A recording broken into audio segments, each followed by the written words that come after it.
सिद्धिविनायक नमो नमः। अष्टविनायक नमो नमः। मंगलमूर्ति मोरया गंगणपतये नमो नमः। सिद्धिविनायक नमो नमः। अष्टविनायक नमो नमः।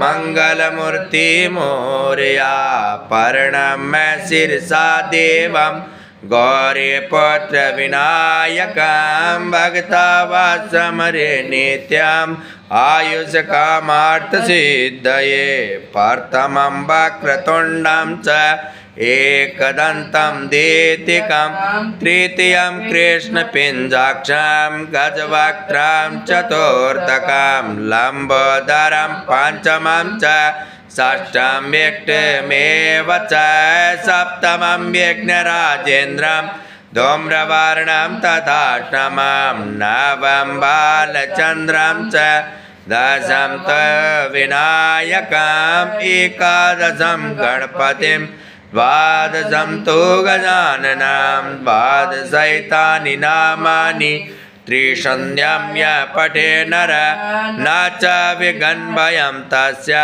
सर्वसिद्धिं करं परं विद्यार्थी लभते विद्यां धनार्थी लभते धनं पुत्रार्थी लभते पुत्रान् मोक्षार्थी लभते गतिं जपेत गणपतिं स्तोत्रं षड्भिर्मासैः फलं लभेत् संवत्सरेण सिद्धिं च लभते नात्र संशय अष्टेभ्यो ब्राह्मणेभ्यश्च लिखित्वा यः समर्पयेत् तस्य विद्या भवेत् सर्वा गणेशस्य प्रसादतः। गणपतये नमो नमः। सिद्धिविनायक नमो नमः। अष्टविनायक नमो नमः। मंगलमूर्ति मोरया सर्वमंगलमांगल्ये शिवे सर्वार्थसाधिके शरण्ये त्र्यंबके गौरी नारायणी नमोस्तुते नारायणी नमोस्तुते। ॐ गजाननं भक्तगणाधिसेवितं कपितजम्बफलचारुभक्षणम् उमासुतं शोकविनाशकारकं नमामि विघ्नेश्वरपादपङ्कजं।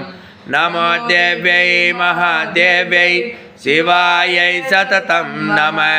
नमः प्रकृतिभद्रायै नियतापणसंयताम्। ॐ भूर्भुवस्वः गौरीगणेशाम्बिकाभ्याम् आवनार्थे ध्यानार्थे गंध पुष्पाणिं समर्पयामि। बोलिए गणेश जी भगवान की जय हो।